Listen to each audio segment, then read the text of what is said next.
taken. Now, if Hamlet followed his natural instincts,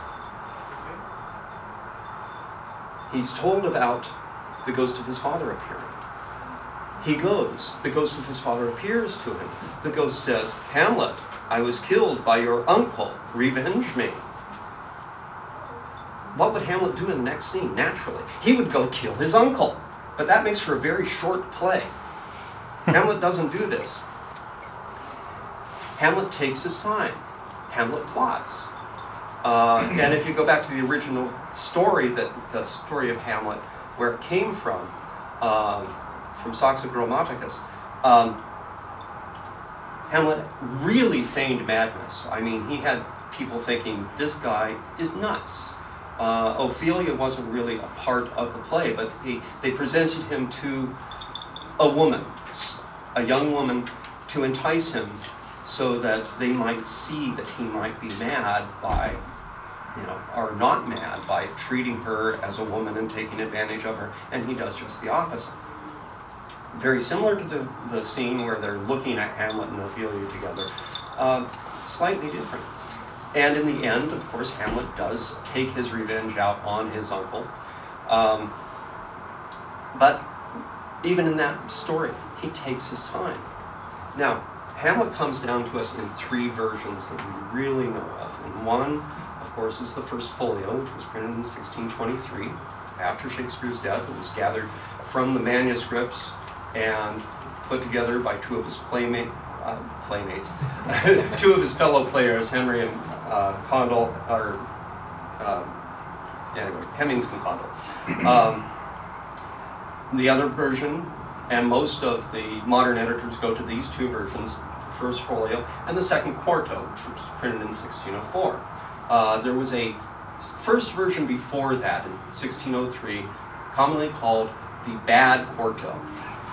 Now, the reason it's bad is because, number one, it's a lot shorter. Number 2, a lot of the language that we think of as Shakespeare's Hamlet isn't there.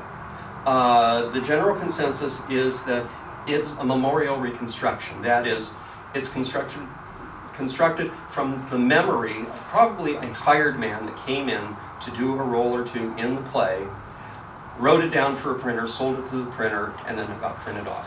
And one of the reasons they think this is that the parts of Marcellus and a couple other minor parts, those scenes are really well remembered and very similar to what's in the second quarto and the first folio.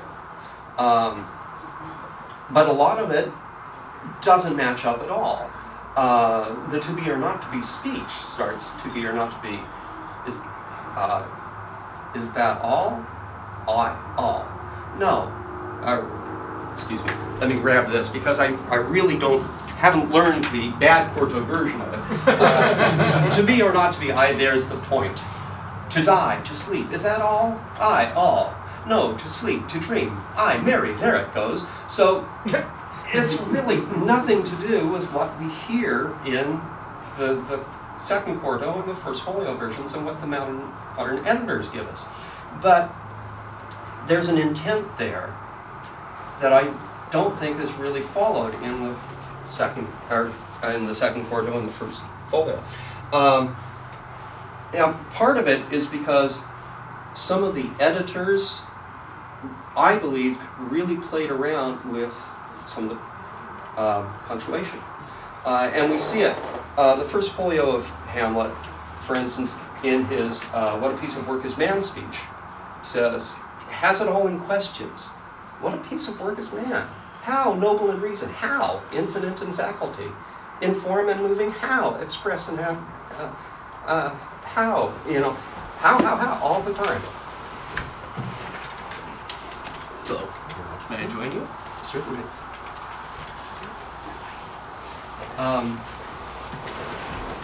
And the speech, as we know it from the modern version, is what a piece of work is man, how noble in reason, how infinite in faculty, in form and moving, how express and admirable, in action, how like an angel, in apprehension, how like a god. And that's the way the modern editors give it to us. Now, if you look at the second quarto of it, you'll find the punctuation, though it has periods and commas, is slightly different. What a piece of work is man, how noble in reason, how infinite in faculty, in form and moving, how express and admirable in action, how like an angel in apprehension, how like a god. There's a subtle change there. And I believe that same subtle change happened with the to be or not to be speech. When in the bad quarto it says, to die, to sleep. Is that all? Aye, all. No, to sleep, to dream. That change, which is found there, isn't really found in the second quarto. And I think just a slight change of punctuation gives that change. To be or not to be, that is the question. Whether 'tis nobler in the mind to suffer the slings and arrows of outrageous fortune, or to take arms against the sea of troubles and by opposing end, to die, to sleep, no, more, and by a sleep, which and can also mean if, and by a sleep to say we end the heartache and the thousand natural shocks the flesh is heir to, 'tis a consummation devoutly to be wished to die, to sleep. Okay, that out of the way now. The to be or not to be speech, I'll say right now, is not about suicide. Hamlet has rejected the idea of suicide from the very start. When he says, oh, that this too solid flesh would melt, or that the everlasting Etnat fixed his cannon against self-slaughter. Oh, that I might just dissolve, or that God had said we shouldn't commit suicide. Later on, Horatio is about to drink from the poison cup at the end of the play, and Hamlet stops him. Hamlet is a very Christian character written in a Christian time. Now, in the Roman plays, you're talking about a Roman ethos, so suicide, Shakespeare did in his Roman plays, but not in this particular play. We see that same Christian example when Hamlet, when he sees Claudius praying, does not kill him because he doesn't want to send his soul to heaven while he's praying. He wants to catch him in the act and send him to hell where he belongs. That Christian ethos is throughout the play. All right, given that, how would it have been acted differently? Nowadays, when you see to be or not to be speech, you have Hamlet quietly going, to be or not to be, that is the question. And that would never have been heard on the Globe stage. You've got a rowdy group of groundlings in front of you. Some of them are hawking apples and oranges. A bunch of them are munching on filberts. They're talking back and forth. You wouldn't have heard him if he had stood back by one of the pillars and quietly, to be or not to be. Now, this is a contemplation on whether or not to take action against his uncle. To be the man that he should be, or to sit back and just let nature take its course. It's a decision-making question. And at the end of it, I think he is about to go off and do it when he is stopped by the presence of Ophelia. And then he asks for her prayers. And I won't get into the Ophelia scene and how that's different, but I'm going to go ahead and do the Hamlet scene. Burbage would have taken stage, and that's how it should be done, I believe. So, taking stage. To be or not to be, that is the question. Whether 'tis nobler in the mind to suffer the slings and arrows of outrageous fortune, or to take arms against a sea of troubles and by opposing end them. To die, to sleep. No, more. And by a sleep to say we end the heartache and the thousand natural shocks that flesh is heir to, 'tis a consummation devoutly to be wished to die, to sleep,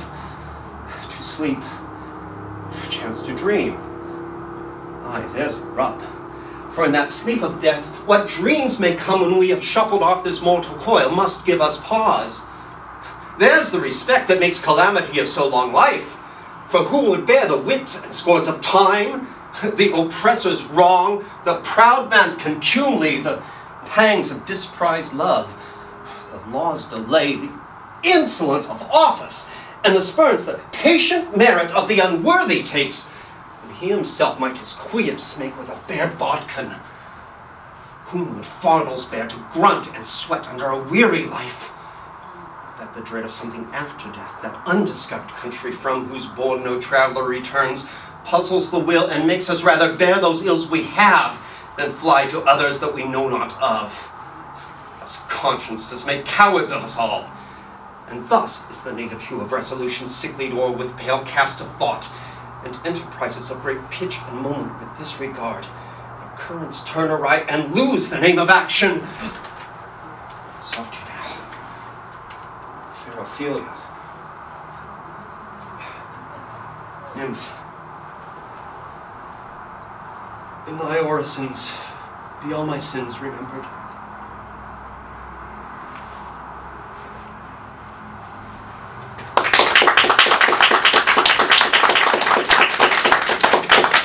Thank you. Questions?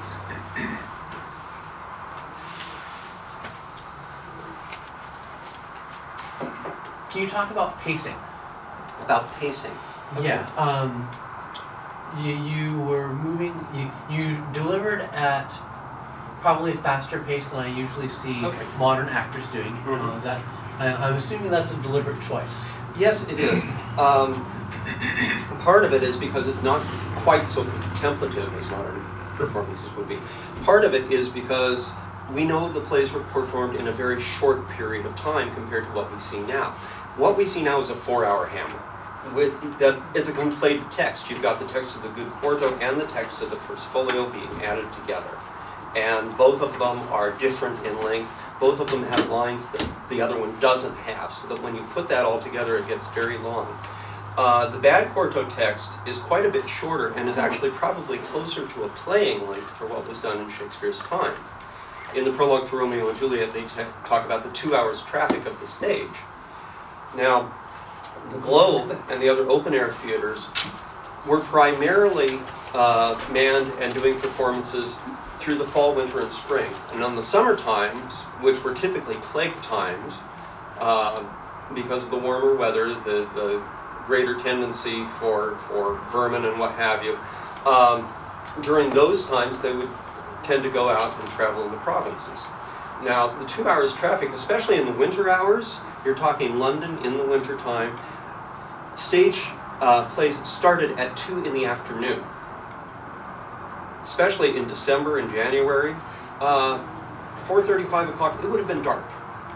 So that even if the plays are a little bit longer, you have to pace them a little faster in order to take advantage of the natural light that's going to be the only thing lighting you. Okay. And so that then also accounts for the extra verbiage that you mentioned that the bad quarto being of roughly the right length. Right. But that the extra text has to come from somewhere. Yes. To go in the later versions. And there's a belief that some of that, and it shows, as I recall in some of Ben Jonson's plays, that he actually added text for his printed version of it. And that some of the text that was added to the second quarto and the folio may have been added, just to round out and give readers a little more than what you would have gotten in the plays. So I have a question. So yes. I heard a number of versions about what the soliloquy is supposed to be about, and suicide, or whether to be a man, or whether certainly some of it seems to be, well, I say self-explanatory, but that's the wonderful thing I think about Shakespeare is that what it means to me is not what it means to somebody else. Can you go more into about your decision to make it more to be whether to be a man, whether more about the take actions that I feel. Okay. Well, I think really when you look at the character of Hamlet, he does take action when it's necessary to take action. I don't think he's just a morose character. When he and it's different ways of taking action to make himself seem mad. And if you go into treatises in the time on madness, they talk about things like disheveled clothing, and which he does. You know, Ophelia talks about him coming in, his doublet all embraced, his hose chiefed down to his ankles. So that's part of his feigning madness. His feigning madness is part of taking action. There are a lot of different ways in which he takes action. When he kills Polonius, thinking that it might be the king, that's obviously taking action. I don't think he would have confronted his mother had he been, you know, somebody that was just sitting back contemplating suicide. There are a number of decisions he makes throughout the play that I don't think coincide with an idea of trying to commit suicide or thinking about suicide or being suicidal.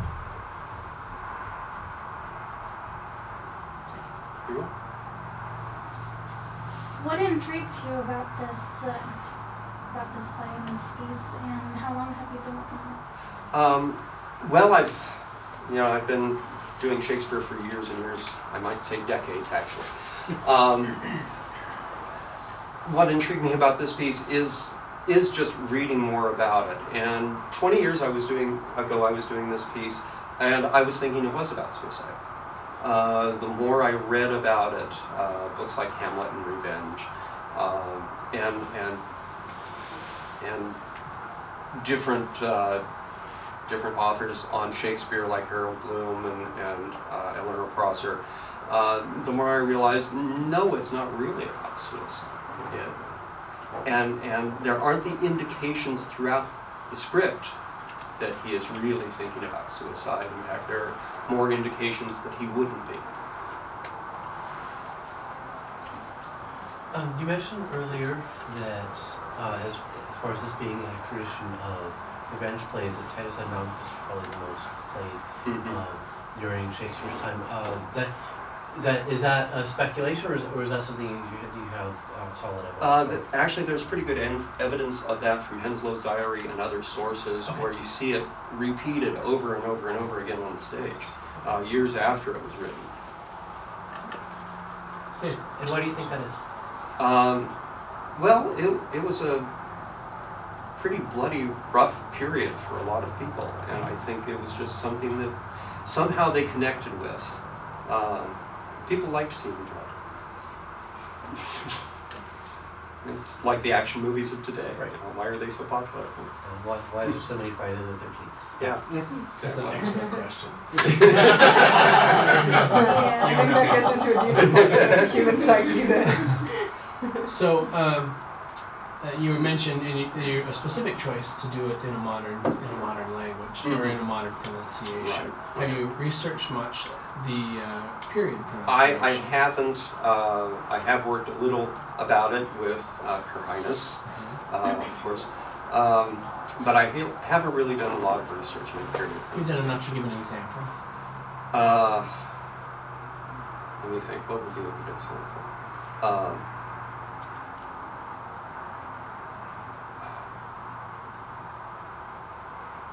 Perhaps a line from a play that you have done in OP? Oh yeah, anytime is fine.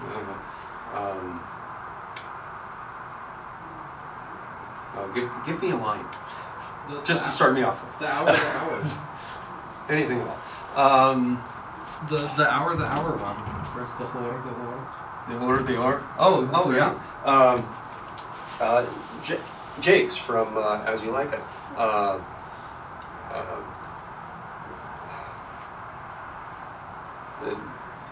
Talking about running into the fool in the forest. And then he takes the dial from his book, looks at it and says, well, run past that.